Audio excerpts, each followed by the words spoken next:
Hello everyone, welcome back. In this video, we are going to understand IPSec fundamentals from the ground up. Before learning how VPN tunnels are established, it is important to understand what IPSec is, why it is needed, and the key concepts that make secure communication possible. By the end of this video, you will understand the purpose of IPSec, the security services it provides, the protocols used by IPSec, the role of IKE, and one of the most important concepts in IPSec, security associations. Let's begin. Before understanding IPSec, let's first understand the problem it was designed to solve. Imagine a company has one office in Bangalore and another office in Hyderabad. Employees in both offices need to access applications, databases, file servers, and other internal resources located in either branch office. Since the two offices are geographically separated, the communication between them must travel across the internet. The internet is a public network. The packets transmitted between the two branches pass through multiple routers, service providers, and networks that are not owned or controlled by the company. Now imagine an attacker captures these packets while they are traveling across the internet.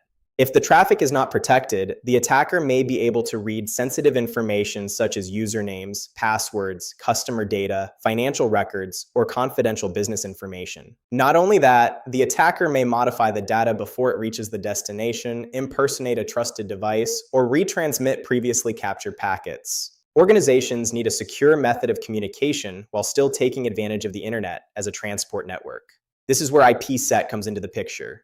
IPSec stands for Internet Protocol Security. The primary purpose of IPSec is to create secure VPN tunnels between networks and devices communicating across an untrusted network such as the internet.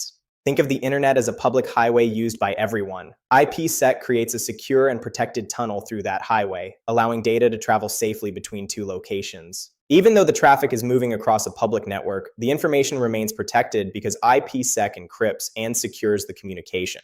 One of the most common uses of IPSec is a site-to-site VPN.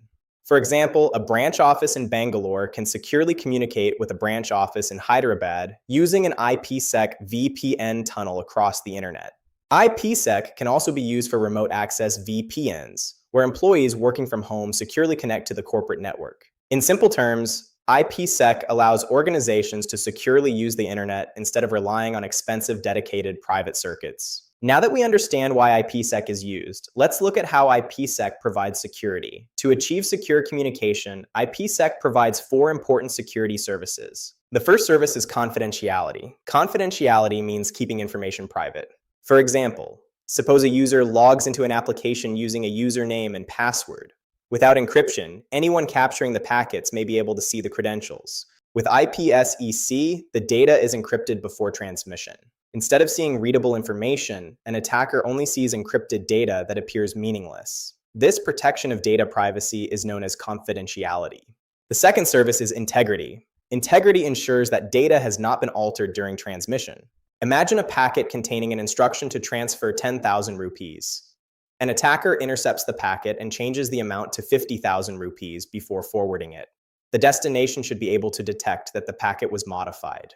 IPSec performs integrity checks to verify that the received packet is identical to the original packet. If any modification is detected, the packet is discarded. This protection is known as integrity.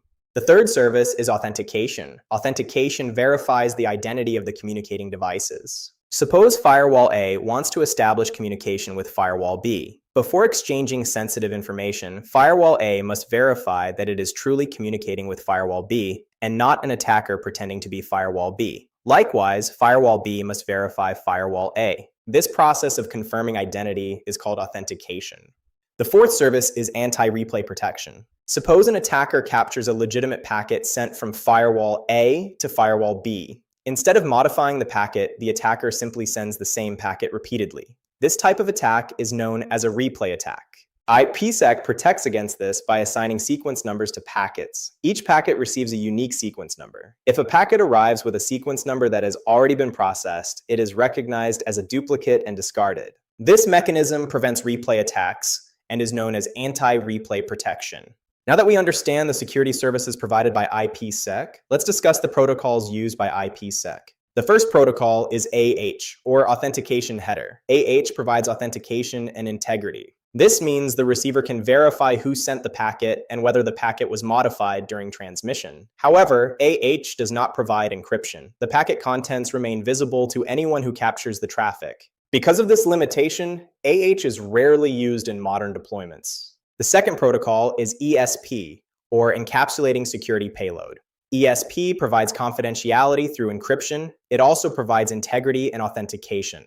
When a packet enters an ESP tunnel, the payload is encrypted before transmission. Anyone capturing the packet can see that traffic exists, but cannot understand the actual information being exchanged. Because ESP provides all the major security services required by most organizations, it is the protocol most commonly used in IPSec VPN deployments. AH uses IP protocol number 51.